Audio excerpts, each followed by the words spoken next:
오늘의 주요 뉴스입니다. 오늘 경상북도 영천과 경기도 여주의 낮 최고 기온이 40도를 넘어서면서 올 들어 가장 더운 날씨 기록을 경신했습니다. 전력 사용량도 급증하면서 전력 예비율이 급격하게 떨어지고 있습니다. 허위범 특검팀은 드루킹 일당이 노회찬 의원 측에 전달한 돈의 성격과 경위를 규명하겠다고 밝혔습니다. 또 정치자금을 빌미로 노 의원 측을 협박했는지 여부도 살펴본다는 계획입니다. 노회찬 의원의 사망으로 민주평화당과 정의당이 공동으로 구성했던 국회 교섭단체의 지위가 상실됐습니다. 2년여 남은 후반기 국회 운영에도 변화가 예상됩니다. 새로 공개된 기무사의 67쪽짜리 계엄령 대비계획 세부 문건에는 미국 정부의 계엄을 인정받기 위해 주한 미국 대사를 초청한다는 내용이 담겨 있는 것으로 확인됐습니다. 미국이 계속되는 대북 제재를 강조하면서 북한의 비핵화 행동을 체근하고 있습니다. 이런 가운데 북한 평양 인근 동창리의 위성 발사장 해체 모습이 위성 사진으로 포착됐습니다. 정부가 어린이집 통학 차량에 잠자는 아이 확인 장치 설치를 의무화하기로 했습니다. 또 어린이집 통학 차량 사망 사고가 발생한 경우 바로 시설을 폐쇄하는 원 스트라이크 아웃 제도도 도입합니다.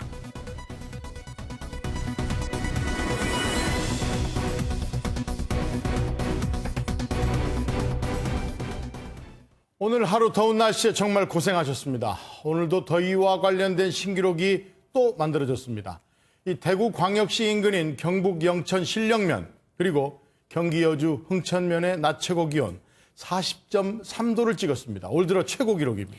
네, 언제까지 이 무더위가 계속될지가 궁금한데요. 다음 달 초까지 계속될 거라는 전망도 있고 또 다음 달 중순까지 이어질 거라는 예측도 있습니다. 김현 기자가 더위 소식 전합니다. 재난 수준의 폭염이 덮친 경북 영천.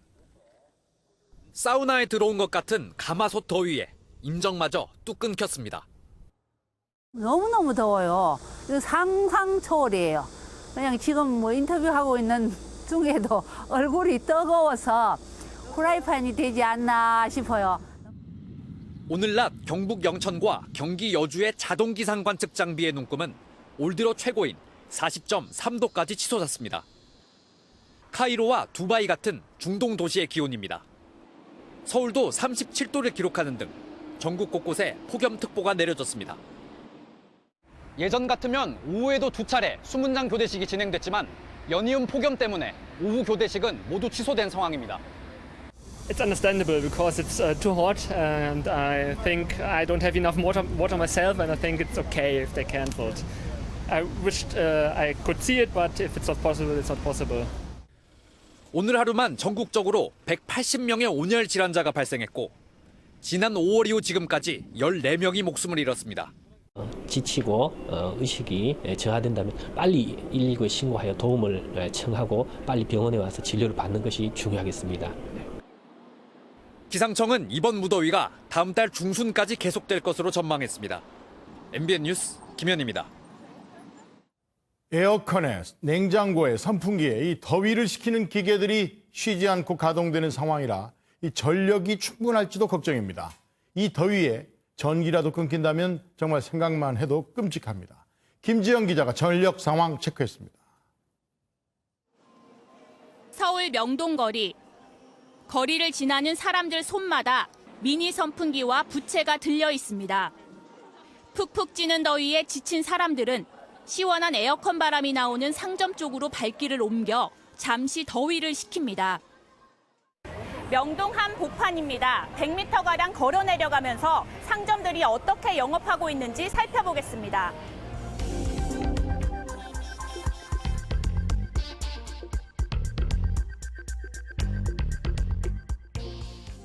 열 곳 중 9곳이 냉방 중인 채 이렇게 문을 열어놨습니다. 문 열려있는 매장에 시원해서 들어오셔서 구매를 하시는 경우도 있기 때문에 영업적으로는 솔직히 문 열고 하는 게 저희한테 좋죠. 계속된 불볕더위에 에어컨을 튼 채 문을 열어놓는 개문 냉방 영업까지 기승을 부리면서 전력 수요는 전날의 역대 최고치를 또 갈아치웠습니다. 여유 전력을 뜻하는 예비 전력은 600만 킬로와트대로 내려앉았고 전력 예비율도 2년여 만에 최저치를 기록했습니다. 위기 경보가 발령되기 시작하는 500만 킬로와트 붕괴 가능성까지 나오면서 정부의 수요 예측에 근본적 문제가 있다는 비판이 일고 있습니다.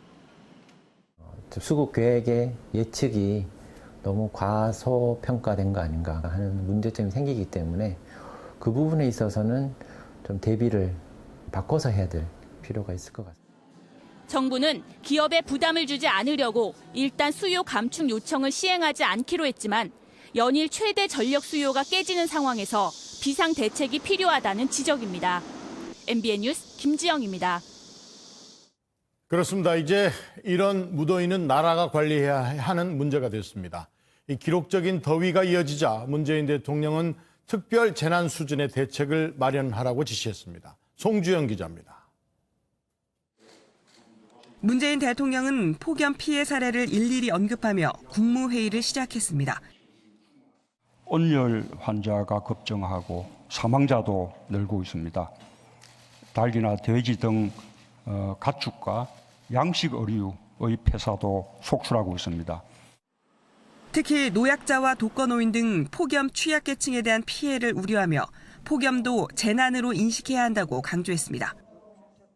정부가 폭염 대책을 수립하여 대비하고 있지만 장기화되는 폭염을 특별 재난 수준으로 인식하고 관련 대책을 우선 폭염 위기관리 매뉴얼과 폭염 피해에 대한 보상 근거 마련 등 종합대책 수립을 지시했습니다. 동시에 전력 수요가 급증하면서 원전 가동 상황을 왜곡하는 주장이 나오고 있으니 사실관계를 밝히라고 말했습니다. 문 대통령은 또 여름 휴가가 본격화하면서 휴양지 시설과 사고 취약 지역 등에 대한 안전관리도 꼼꼼히 하라고 당부했습니다. MBN 뉴스 송정입니다. 다음은 고 노회찬 의원 관련 소식입니다. 특검은 더 이상 노회찬 의원을 수사할 수 없는 상황이 됐습니다. 하지만 드루킹 일당 그리고 돈을 건넨 사람으로 알려진 도 모 변호사에 대한 특검 수사는 계속될 것으로 보입니다. 특검은 또 이 드루킹 측이 노회찬 의원을 협박했는지 여부도 들여다본다고 합니다. 손기준 기자입니다. 특검이 고 노회찬 정의당 의원에게 정치자금을 건넨 드루킹 일당에 대한 수사를 계속 진행하기로 했습니다. 사망한 노 의원에 대해서는 공소권 없음으로 결론을 내리되 드루킹 김 씨와 도모 변호사가 정치자금을 마련해 건넨 배경을 조사할 예정입니다. 드루킹 또는 관련자들을 추가로 소환 조사를 해가지고 그 정치자금 기부한 목적에 대해서 좀 더 규명할. 이 과정에서 노 의원은 물론 정의당 관계자에게 협박이 가해졌는지도 수사 대상입니다. 지난해 5월 드루킹이 자신의 SNS를 통해 노 의원과 심상정, 김종대 의원 등을 비판했기 때문입니다. 수사에 협조를 해주시던가 그런 거에 좀 전제가 되지 않으면은 상당히 어려운데 그 트위터 내용에 대해서는 그 드루킹의 추가 조사를 통해서 사실을 규명해 나가. 특검은 노 의원 수사에 과도하게 치중했다는 비판에 대해서는 경공모의 불법 행위도 특검 수사 대상이라고 반박했습니다. 이어 댓글 조작 핵심 관계자에 대한 소환 조사도 준비하고 있다고 밝혀 김경수 등 여당 정치인에 대한 수사가 속도감 있게 진행될 것을 예고했습니다. MBN 뉴스 송기준입니다. 여러 정황상 드루킹 측이 고 노회찬 의원에게 건넨 돈은 이 4천만 원 또는 5천만 원 정도입니다.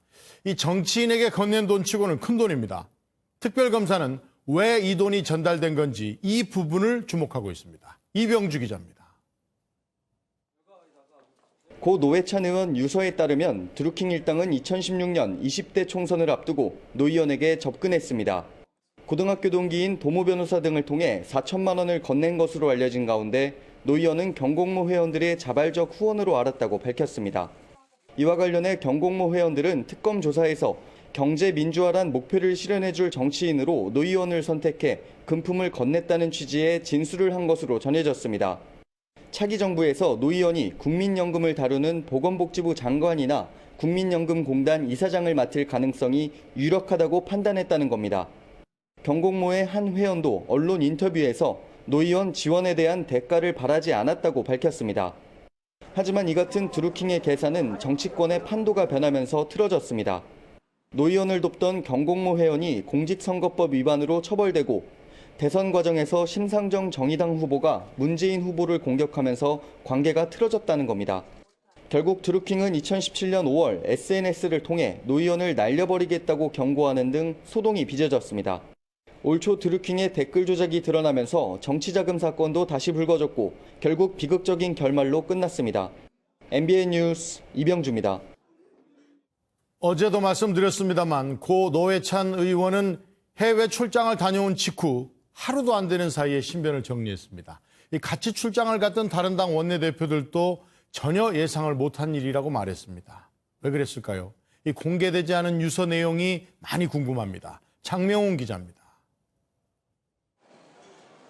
사흘 전 미국 방문 일정을 마친 고 노회찬 의원은 강남의 한 병원을 찾았습니다.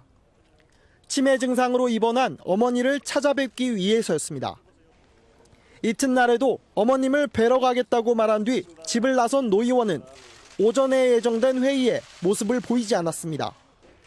노 의원이 차를 돌려 향한 곳은 어머니의 병간호를 하는 동생의 집이었습니다. 아파트에 올라가기 직전엔 수행비서에게 많이 피곤했지, 고생했네라는 짧은 말을 남긴 것으로 알려졌습니다. 노 의원의 20년 단골 이발소 관계자는 출장을 가기 전날 표정이 좋지 않았다고 회상했습니다. 안 좋은 일이 있으면 눈을 찌푸리는데 출장 전날 표정이 안 좋았다며 잘 될 거다 말만 했다고 밝혔습니다. 정의당에서 공개한 노 의원의 자필 유서에서도 당시 복잡한 심정이 드러났습니다. 아내와 동생에게 남긴 유서 2통은 아직 공개되지 않았지만 미안하다는 내용이 담긴 것으로 알려졌습니다. 극구 공개되는 걸 원치 않으십니다. 저희는 말씀을 드릴 건 없고 아주 간단한 인사말 정도라서 그냥 공개하기도 어렵습니다. 경찰은 노 의원의 수행비서 등 주변인을 상대로 사고 경위를 조사한 뒤 사건을 종결할 예정입니다. MBN 뉴스 장명훈입니다. 우리나라의 대표적인 진보 정치인으로 이 지지자들도 꽤 많았던 고 노회찬 의원. 이 장례식장 취재하는 기자들 말 들어보면 일반 시민분들도 꽤 많이 찾아오신다고 합니다. 장례식장 연결합니다. 김종민 기자, 이 정치인이 아닌 일반인들 조문 많다면서요? 네, 그렇습니다. 오늘이 평일이고 상당히 무더운 날씨였는데도 이곳을 찾는 조문객들의 발길은 하루 종일 계속됐습니다. 퇴근 시간이 되면서 이곳을 찾는 조문객은 점점 더 늘고 있습니다. 빈소에는 일반 시민들과 노동계, 종교계와 문화계 등 각계각층의 조문객들이 모여들었는데요. 많은 이들이 고인의 죽음을 애통해하며 눈물을 쏟았습니다. 정의당은 시민들이 고 노회찬 의원에게 남긴 친필 편지도 공개했습니다. 전 4학년 어린이 이든입니다. 엄마 아빠께서 노회찬 의원님을 많이 좋아하셨는데 갑작스럽게 정치권의 발걸음도 이어졌습니다. 가장 먼저 바른미래당 유승민 의원이 빈소를 찾았고요.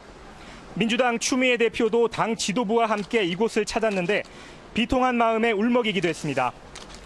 노 의원과 고교 동창이었던 황교안 전 총리도 고인의 마지막 길을 배웅했는데요. 정의당은 어제부터 현재까지 모두 5,600명의 조문객이 다녀갔다고 밝혔습니다. 노회찬 의원의 장례식은 내일까지는 정의당장으로 치르고 나머지 이틀은 국회장으로 승격해 치러질 예정입니다. 지금까지 신촌 세브란스 병원 장례식장에서 MBN 뉴스 김종민입니다. 노회찬 의원의 장례식이 진행되는 동안 인터넷에서는 때 아닌 잔치국수 논쟁이 이어졌습니다. 이 노회찬 의원의 죽음을 조롱하는 내용이었다고 하는데 청와대 게시판에 처벌해달라는 청원까지 올라왔다고 합니다. 신동규 기자입니다. 7월 23일을 좌파 척결 기념일로 지정하고 잔치국수 먹을 수 있도록 노력하겠다. 조원진 대한애국당 대표의 보좌관이 SNS에 올린 글입니다. 앞서 노회찬 정의당 원내대표는 지난해 3월 박근혜 대통령 탄핵을 자축하면서 잔치국수를 먹는 사진을 SNS에 올린 바 있습니다. 문구까지 비슷하게 따라하면서 잔치국수를 먹는 사진을 올려 고 노회찬 대표의 죽음을 조롱한 겁니다. 해당 보좌관은 뒤늦게 고인의 명복을 빈다며 사과글을 올렸지만 청와대 게시판에는 명예훼손으로 처벌해야 한다는 청원까지 올라오며 사태가 커지고 있습니다.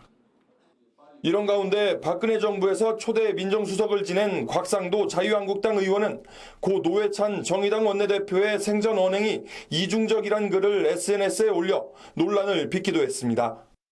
MBN 뉴스 신동규입니다. 현역 의원이 극단적 선택을 했다는 이 믿기 힘든 소식에 급기야 타살설까지 제기됐습니다. 드루킹 의혹을 숨기기 위해서 노회찬 의원이 타살을 당한 것이라며 일부 보수단체 회원들은 부검을 주장했습니다. 길기범 기자입니다. 보수단체의 일부 회원들이 특검 사무실을 찾아 고 노회찬 정의당 의원의 부검을 주장했습니다. 이들은 드루킹 관련 의혹을 숨기기 위해 노 의원이 희생당한 것이라며 타살설을 주장했고 정확한 사인을 밝혀야 한다고 외쳤습니다. 드루킹 사건 대충 마무리 지으려고 여론화 작업하고 있는 그중에 일환이라고 보여지는데 그렇다고 보이지 않으십니까? 맞습니다.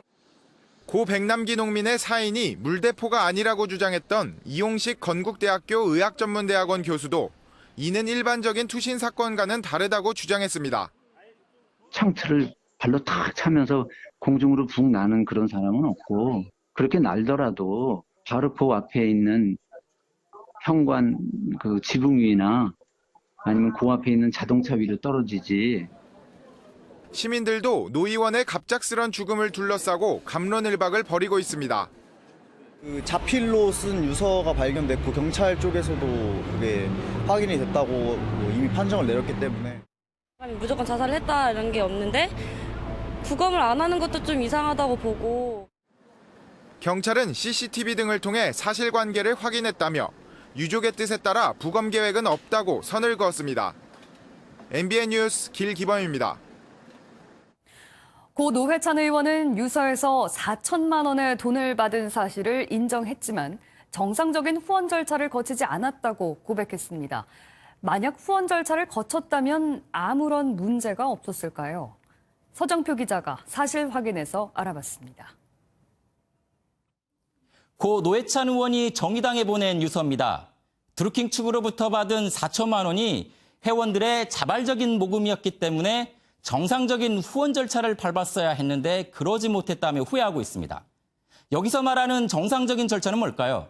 이 정치자금법을 좀 살펴보면요.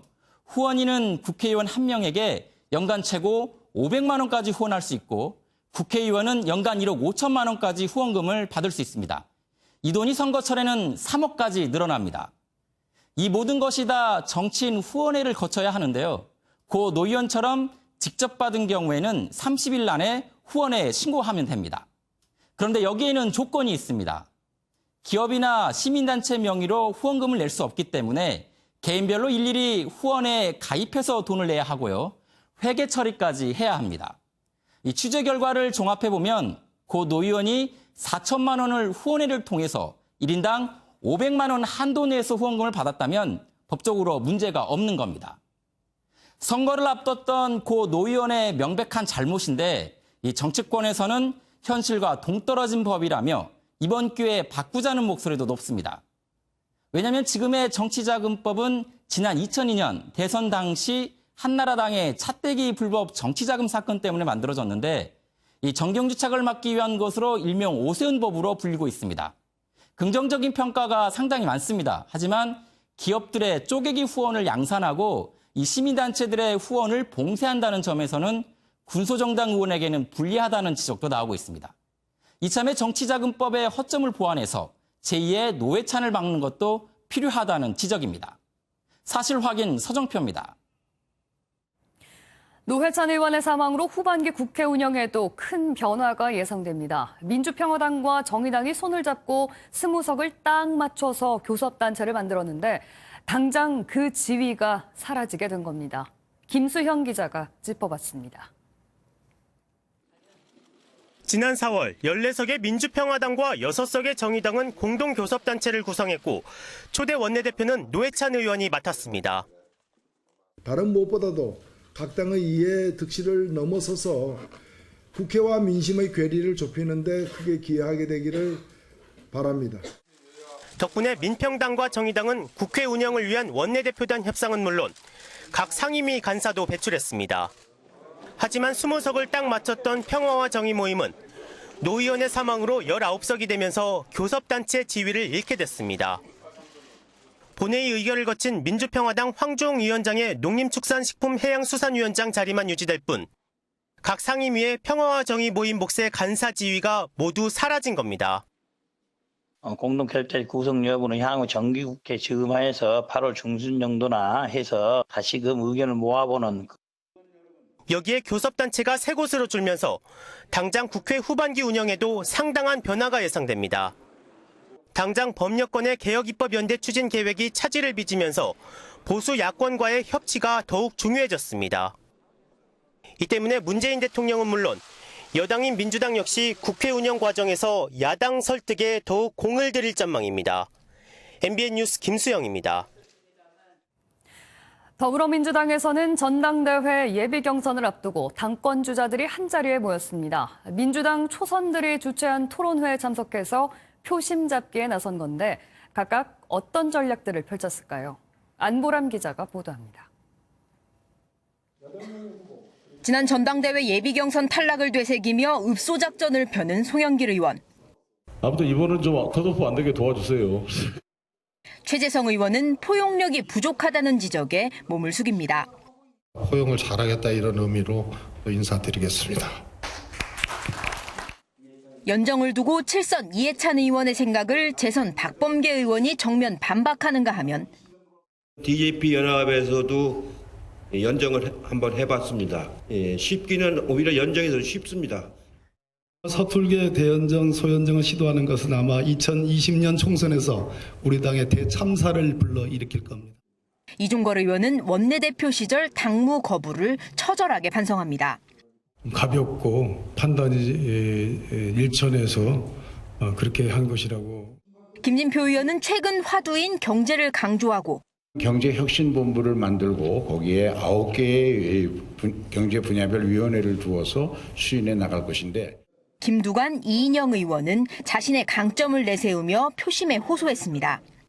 저는 마을이장이라는 풀풀이 자치와 현장에서 시작해서 기초와 강력지방정부, 내각 진보적인 해법으로 대처해 나가는 것이 정답이다. 지금은 진보의 시간이다.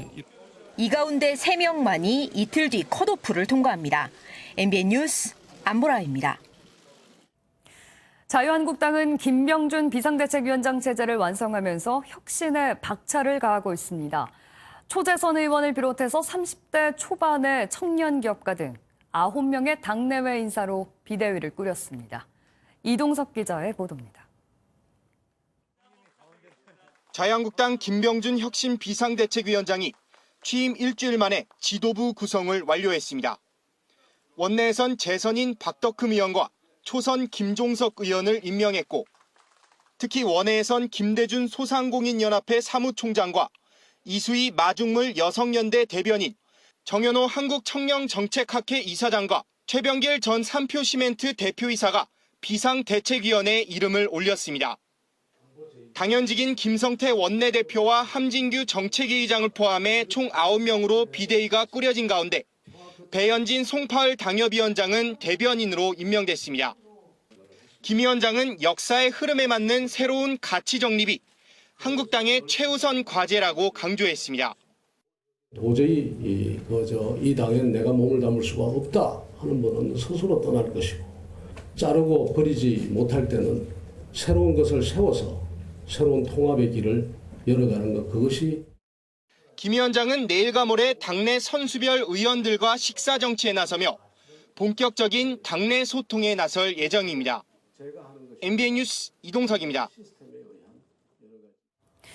이재명 경기지사의 여배우 스캔들을 조사하는 경찰이 주요 참고인들을 잇따라 소환하고 있습니다. 오늘 출석한 방송인 김어준 씨는 지금이 조사에 임할 적절한 시기라면서 아는 대로 말하겠다고 밝혔습니다.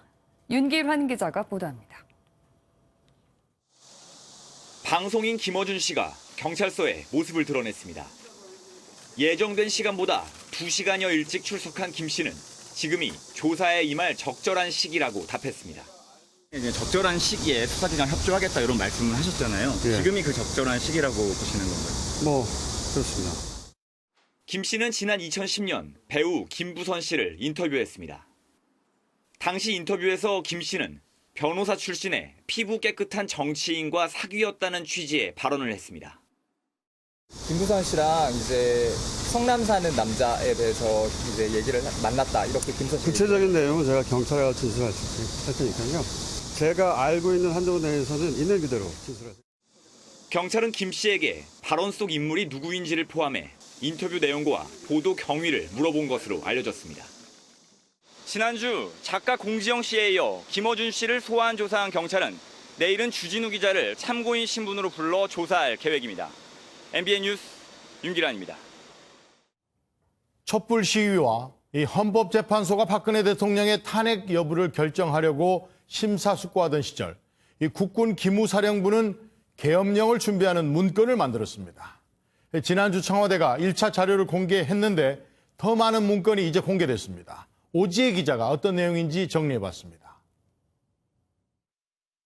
기무사가 지난해 3월 작성한 67장짜리 계엄령 검토 세부 문건입니다. 눈에 띄는 건 계엄 선포의 정당성을 확보하기 위한 외교 활동 계획입니다. 계엄 선포를 앞두고 국방장관이 주한 미국 중국 대사에게 비밀리에 설명하도록 했고, 계엄 이후에는 주한 미국 대사를 초청해 미국의 계엄 인정을 얻도록 협조 요청한다고 적혀 있습니다. 이 과정에서 외교부 장관이 나서 국내 상황이 왜곡 전달되지 않도록 계엄 시행 지지를 요청하도록 돼 있습니다. 일단 외교부는 해당 문건과 연관성을 부인했습니다. 저희 내부적으로 관련 문건이나 요청사항이 접수된 것을 확인할 수 없었습니다. 국회 무력화 방안도 구체적이었습니다. 당시 여당 의원의 표결 참여는 맞고 야당 의원을 현행범으로 사법 처리를 한 뒤 의결 정족수에 미달하도록 한다는 계획이 담겨 있습니다. 이와 함께 언론을 통제하기 위해 사전 검열 시간을 매체별로 구분해 보도 검열을 계획하는 치밀함을 보이기도 했습니다. MBN 뉴스 오지혜입니다. 그렇습니다. 아무래도 세부 문건은 너무 구체적입니다. 누가 지시를 했고 누가 작성을 했을까요? 군검 합동수사단이 밝혀내야 할 대목입니다. 김근희 기자입니다. 앞서 군 고위관 기자는 MBN에 기무사 문건은 한민구 전 장관이 위수령 등의 법과 절차를 검토해보라고 해 작성했다고 밝혔습니다. 하지만 이번 세부 문건에는 시행일시 2017년 계엄사령관 육군 참모총장으로 명시된 비상계엄 선포문이 포함돼 있었습니다. 탄핵 결정 이후 사회 질서가 극도로 교란된 데 따른 것이라며 하단에는 대통령 옆에 권한 대행이라고 적혀 있습니다. 통상적인 선포문 양식을 검토한 게 아니라 당시 상황을 구체적으로 반영해 작성한 겁니다. 두 쪽짜리 분량의 포고문에는 밤 11시부터 다음날 4시까지 야간 통행을 금지하고 통행증 발급 대상자를 분류해놨으며 집회 시위를 금지하고 전국의 대학교는 휴교한다는 내용까지 담겨 있습니다. 오히려 1979년에 선포된 실제 포고문보다 훨씬 더 구체적입니다. 이 때문에 당시 실제로 계엄 실행 의지가 있었던 것 아니냐는 의혹도 커지고 있습니다. 이런 가운데 군 특별수사단은 오늘 군 관계자를 참고인으로 불러 계엄령 관련 절차 등을 조사했습니다. 검찰은 곧 공식 출범할 군검 합동수사단에 노만석 서울중앙지검 조사 2부장을 단장으로 검사와 수사관 등 16명을 파견한다고 밝혔습니다. MBN 뉴스 김근희입니다. 이제는 꼬이는 듯한 북한과 미국 관계 정리해 보겠습니다.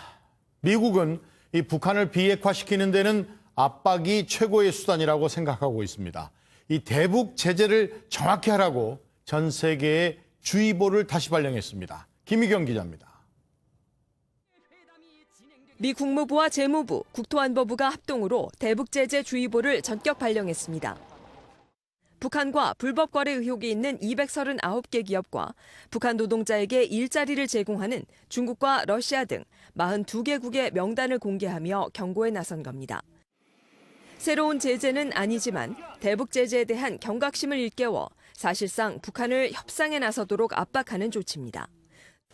중국과 러시아는 물론 최근 남북 경제 협력과 관련해 일부 제재 면제를 요청한 한국에 대해서도 경고의 메시지를 보낸 상황. Certain countries wanting to do waivers, certain countries saying let's lift sanctions. Do one thing until we see North Korea respond to their promise to denuclearize. 이와 관련해 내일 한국을 찾는 마크 램버트 미 국무부 동아태 부차관보 대행이 모레 대북 경협 기업들과 만나 직접 실태 파악에 나설 것으로 알려졌습니다. 미국의 대북 제재 가이드라인을 설명하는 차원이라는 관측도 나오는 가운데 자칫 대북 제재를 둘러싼 한미 간 엇박자도 우려됩니다. MBN 뉴스 김희경입니다. 북한과의 비핵화 협상이 뜻대로 되지 않자 화를 냈다는 워싱턴 포스트 기사에 대해 트럼프 대통령이 가짜 뉴스라고 공격했습니다.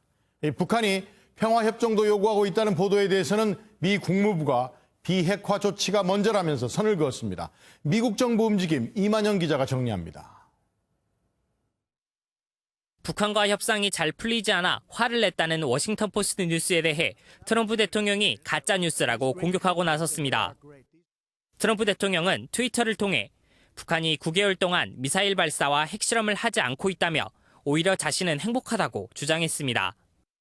그러면서 워싱턴 포스트가 소유주인 아마존을 위한 값비싼 로비스트에 지나지 않는다고 비난했습니다. 이런 가운데 미 국무부는 북한이 종전선언을 넘어 국제법적 효력이 있는 평화협정까지 요구하고 있다는 CNN 보도에 대해 비핵화가 먼저라고 선을 그었습니다.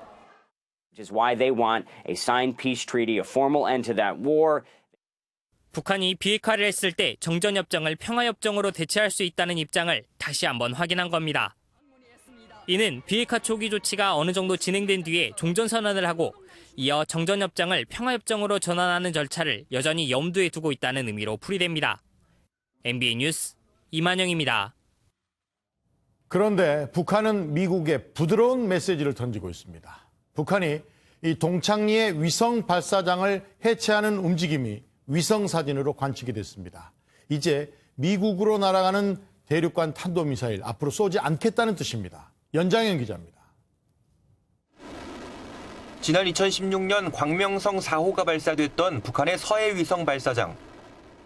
67m 높이의 발사대가 세워져 있습니다. 미국의 대북 전문 매체 38로스는 최근 서해 위성 발사장 위성 사진을 분석해 해체 작업이 진행되고 있다고 전했습니다.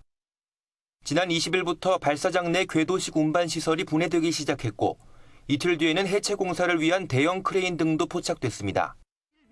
북한이 2012년 이후 주요 위성 발사 시설로 사용해온 서해 위성 발사장을 해체하고 있는 것으로 보입니다. 김정은 위원장이 북미 정상회담 비핵화 합의 내용을 이행하고 있다는 사실이 처음으로 확인된 셈입니다. For the missiles that they were testing, the site is going to be destroyed very soon. 청와대도 서해 위성 발사장 해체 동향을 지켜보고 있다며 비핵화에 좋은 영향을 미칠 것이라고 평가했습니다. 북한이 서해 위성 발사장 파괴와 미군 유해 송환 등 북미 정상회담 후속 조치를 취할 경우 미국도 종전선언 같은 체제 보장 조치를 내놓을지 주목됩니다. MBN 뉴스 연장현입니다. 조명균 통일부 장관이 오늘 국회에 나와서 이 북한에서 미사일 실험장 폐기를 준비한다는 말을 들었다고 전했습니다. 이 방금 위성 사진을 확인해 주는 셈입니다. 또 올해 안에 종전선언이 가능할 것이라고 밝혔습니다. 오태윤 기자입니다. 국회 업무보고에 나선 조명균 통일부 장관. 이달 초 통일 농구대회를 위해 평양을 방문했을 때 북측이 서해 위성 발사장 폐기를 준비한다는 걸 들었다고 전했습니다. 김영철 부위원장이 지난번 북미 정상회담에서 합의된 대로 미사일 엔진 시험장 폐기하기 위한 준비를 하고 있다라고 저한테 직접 언급한 바가 있습니다. 또 남북미 간 종전선언 협의가 진행되고 있다며 연내 종전선언이 가능할 것으로 본다고 전했습니다. 그런데 연내 종전선언 가능합니까? 가능할 것으로 저는 지금 전망을 하고 있습니다. 조 장관은 종전선언이 북핵 폐기를 이끌 수 있다며 핵 폐기 전 종전선언 가능성까지 언급하기도 했습니다. 북한 종업원의 기획 탈북 의혹에 대해서는 자유의사로 들어온 것으로 안다며 기존 입장을 재확인했고 유엔 제재 대상인 북한 석탄의 국내 반입에 대해서는 수사가 진행 중이라고 말을 아꼈습니다. 한편 국방부는 판문점 선언의 DMZ 평화지대화의 실질적인 조치로 감시 초소 병력과 장비를 시범적으로 철수하는 방안을 추진하고 있다고 밝혔습니다. MBN 뉴스 오태윤입니다. 극우 성향 인터넷 커뮤니티인 일간베스트, 줄여서 일베 사이트에 할머니의 나체 사진이 올라와서 파문이 일고 있습니다. 한 남성이 이른바 바카스 성매매를 인증한다면서 사진을 올린 건데 경찰이 즉각 수사에 들어갔습니다. 강세현 기자가 보도합니다. 최근 극우 성향의 커뮤니티 일간베스트에 충격적인 게시물이 올라왔습니다. 용돈을 아껴 성매매를 했다는 제목의 게시물에 여성의 나체 사진이 올라와 있던 겁니다. 모텔 근처에서 바카스를 팔며 성매매를 하는 이른바 바카스 할머니라 불리는 노년의 여성과 성매매를 했다고 인증하는 내용이었습니다. 그런 행위 자체도 그렇고 그렇게 사진 올리면서 하는 자체가 저는 좀 많이 충격적이었던 것 같아요. 글은 곧 삭제됐지만 경찰에는 수십 건의 신고가 접수됐습니다. 경찰 관계자는 일베 회원이 사진을 직접 찍었는지 아직 확인이 안 됐지만 직접 촬영한 사진이라면 불법 촬영물 유포 혐의로 처벌할 수 있다고 밝혔습니다. 여기에 일베와는 상반된 성격의 남성 혐오 사이트 워마드가 가세하며 이 사건도 남녀 갈등 양상으로 번지고 있습니다. 커다란 칼 사진과 함께 일베에 글을 올린 남성을 죽이겠다는 글을 남긴 겁니다. 온라인을 통해서 이런 과격한 행동을 보여줌으로써 자신이 마치 대단한 영웅인 것처럼 착각을 하게 되는 거죠. 결국은 정신병적인 질환으로 발전.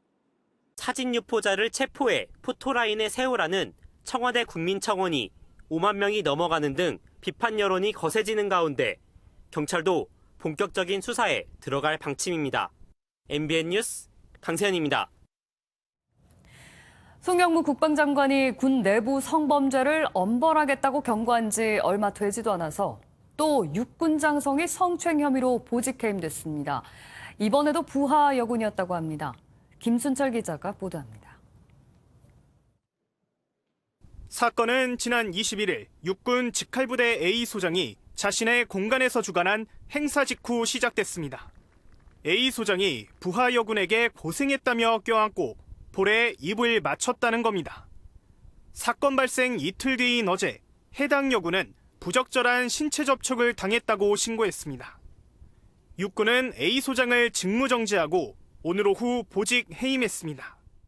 이달 들어 장성급 성범죄는 이번을 포함해 무려 3건에 달합니다. 지난 3일에는 해군 장성이 부하 여군에게 성폭행을 시도한 혐의로 긴급 체포됐고 9일에는 육군 사단장이 성추행한 혐의로 보직 해임된 바 있습니다. 이달 초 송영무 국방부 장관의 성범죄를 엄벌하겠다는 강력 경고가 무색하기만 합니다.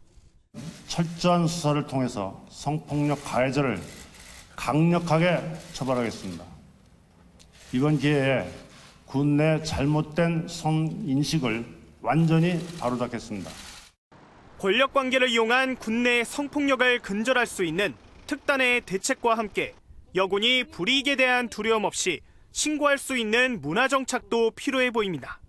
MBN 뉴스 김순철입니다.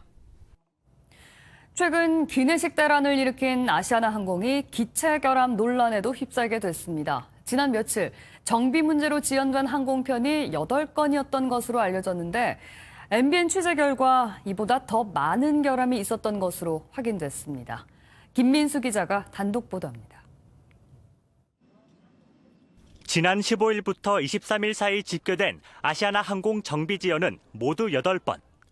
그러나 MBN이 입수한 내부 자료를 보면 실제로 발생한 정비 지연은 1시간 이상 지연만 포함하는 공식 집계치의 6배가량 되는 46건. 하루에 5번꼴로 정비 문제로 지연이 발생한 겁니다. 최근 3개월 정비 지연 증가 추세도 가파릅니다. 통상적인 정비 지연 수준보다 10% 이상 많다는 지적입니다. 전문가들은 아시아나항공이 부족한 항공기를 무리하게 운영한 결과라고 지적합니다. 결함이 있으면 다음 비행편 나갈 때 약 1시간 반에서 2시간 사이에 그것들을 다 수리를 해요. 근데 그 사이에 수리를 못했다는 거잖아요. 이에 대해 아시아나항공은 국토부 기준에 따라 정비 지연 발생 건수를 공개했다며 축소 집계는 아니라고 해명했습니다. 아울러 정비지원이 모두 기체 결함은 아니지만 이를 최소화하겠다고 밝혔습니다. MBN 뉴스 김민수입니다.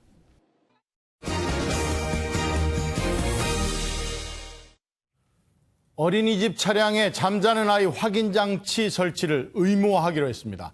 이 차량 시동을 끄면 이 비상등과 전조등이 번쩍거리는데 이렇게 되면 자리를 둘러보고 맨 뒷자리에 설치된 버튼을 눌러야만 작동을 멈추는 방식입니다. 이수아 기자입니다. 광주의 한 초등학교입니다. 시교육청의 지원으로 통학 차량에 잠자는 아이 확인 장치, 이른바 슬리핑 차일드 체크를 설치했습니다. 운전기사가 직접 맨 뒷자리로 이동해 좌석을 살피고 버튼을 눌러야만 차량의 비상등과 전조등이 꺼집니다. 갇힌 아이가 도움을 청할 수 있게 경고음이 울리는 버튼도 있습니다. 처음에는 불편한 점도 있고 그렇지만 아마도 더 침착하게 되고 한 번이라도 더 둘러볼 수 있고 확인을 더 정확히 할 수 있다는. 정부가 잠자는 아이 확인 장치를 올해 안에 의무화하겠다고 밝혔습니다. 전국 2만 8천여 대 어린이집 차량이 대상으로 확인벨과 NFC 단말기, 비콘 부착 방식 중 선택하기로 했습니다. 사고가 났을 때 최종 책임자인 어린이집 원장에 대한 처벌도 더 강화하기로 했습니다. 그간 아동 학대에 국한되었던 원 스트라이크 아웃제, 즉 1회 사고 발생 시 시설 폐쇄의 적용 범위를 통학 차량 사망 사고 등 중대한 안전 사고까지. 또 해당 원장은 향후 5년간 다른 시설에 취업할 수 없게 됩니다. MBN 뉴스 이수아입니다. 숫자로 보는 오늘의 뉴스입니다. 올해 상반기 전국 땅값이 평균 2.05% 올라서 5년 연속 증가세를 기록했습니다. 17개의 시도 땅값이 모두 상승했는데 특히 세종시가 가장 많이 올랐습니다. 정부 부처를 추가로 이전하겠다는 발표와 함께 고속도로 건설 등 호재가 겹쳤기 때문입니다. 시군 구별로 보면 경기 파주의 땅값이 5.6%로 가장 많이 뛰었는데요. 남북관계 개선에 힘입어서 수요가 몰렸고 GTX A 노선의 개통 기대감도 한몫을 했습니다. 두 번째로 많이 오른 곳은 강원도 고성군. 역시 금강산 관광재개의 기대감 때문이겠죠. 역사적인 남북 정상의 만남이 부동산 시장에도 훈풍을 불어넣은 셈이 됐습니다. 다음 소식입니다. 지난 2007년 삼성전자 반도체 공장에 근무하던 근로자가 백혈병으로 사망하면서 촉발된 반도체 백혈병 분쟁. 삼성전자와 근로자 사이에 벌어진 11년간의 분쟁이 드디어 막을 짓게 됐습니다. 이상은 기자가 보도합니다.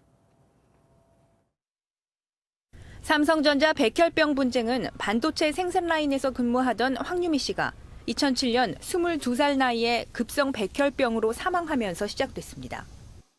황 씨의 사망 후 대책위가 꾸려졌고 그동안 각종 질병에 걸렸던 근로자들이 대책 마련을 촉구하면서 갈등이 커졌습니다.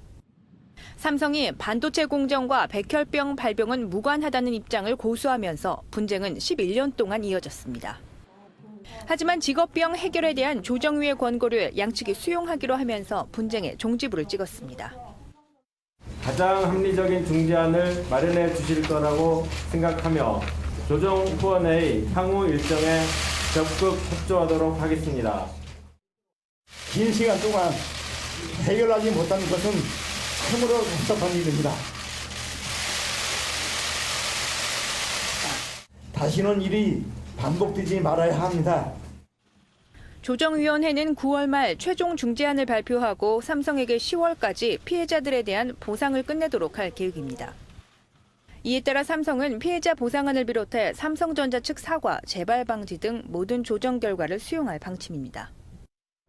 삼성전자 서초 사옥 앞에서 2015년부터 이어온 천막 농성이 내일 저녁 철수하면서 11년간 이어진 백혈병 분쟁은 사실상 막을 내리게 됐습니다. MBN 뉴스 이상은입니다. 한국교통연구원 설문조사 결과 올여름 휴가를 떠날 계획이 있는 사람은 36%로 작년보다 10%포인트 이상 늘어난 것으로 나타났습니다. 가구당 평균 국내 휴가비는 71만 원으로 작년보다 6만 원 정도 높아졌고 해외여행을 떠나겠다는 사람은 지난해 15%에서 올해 17%로 증가했습니다. 2시즌 연속 리그 9위를 기록하며 체면을 구긴 삼성이 최근 달라진 모습을 보이며 팬들의 기대를 높이고 있습니다. 데프리카 대구의 뜨거운 날씨만큼이나 달아오른 삼성의 열기에 가을 야구 전망도 높아지고 있습니다. 강영호 기자가 보도합니다. 데프리카로 불리는 대구의 뜨거운 날씨만큼이나 삼성의 여름 기세는 식을 줄 모릅니다. 지난주 베테랑 박한이의 이틀 연속 끝내기 안타 승리로 한껏 달아오른 라이온즈 파크의 열기. 구자욱, 이원석 등 타선의 활약에 윤성환, 아델만 등 초반 부진했던 선발진도 안정을 찾으며 최근 10경기에서 KBO 리그 10개 구단 중 가장 좋은 성적을 기록했습니다. 전반기 한때 꼴찌였지만 최근 상승세로 넥센을 3게임 차까지 추격했습니다. 이대로면 지금 분위기는 좋은 것 같고요. 앞으로 뭐 좀 더 열심히 해서 좀 왕순위 싸움에 들어갈 수 있도록 최선을 다하겠습니다. 2시즌 연속 9위에 머물며 야구 명가의 체면을 구겼던 삼성. 기지개를 켠 사자 군단이 새 시즌 만에 가을 야구 무대를 밟을 수 있을지 주목됩니다. MBN 뉴스 강영호입니다. 2주 동안 폭염이 누그러질 줄 모르고 계속되고 있습니다. 경북 영천 신령과 여주 흥천은 오늘 40도를 넘어섰는데요. 지형적 효과까지 더해진 영남 지역의 경우 40도 안팎의 더위는 다음 주에도 계속될 것으로 기상청은 전망하고 있습니다. 내일도 뜨거운 날씨는 계속됩니다. 밤사이 서울과 대구 26도, 한낮에는 서울 34도, 대구 38도로 밤낮으로 폭염이 이어지겠습니다. 요즘만큼 시원한 비 예보를 기다린 적도 없는 것 같은데요. 내일 경기 북부와 강원 영서 북부에는 낮 한때 비가 조금 내리겠지만 습도가 높아져 불쾌지수만 높일 뿐 폭염을 해소시켜주지는 못하겠습니다. 북태평양 고기압의 영향으로 덥고 습한 공기가 지속적으로 유입되며 전국에 폭염 경보가 발효 중인데요. 내일 중부지방은 대전의 한낮 기온이 35도까지 오르겠습니다. 남부지방 내일 대기질은 청정하겠습니다. 동해안 지역 밤에도 열기가 식지 않아 무더울 전망입니다. 폭염의 끝이 보이지 않아 걱정인데요. 당분간 35도 안팎의 더위가 계속될 전망입니다. 날씨였습니다. MBN 뉴스파일 여기서 마칩니다. 시청해주신 여러분 고맙습니다.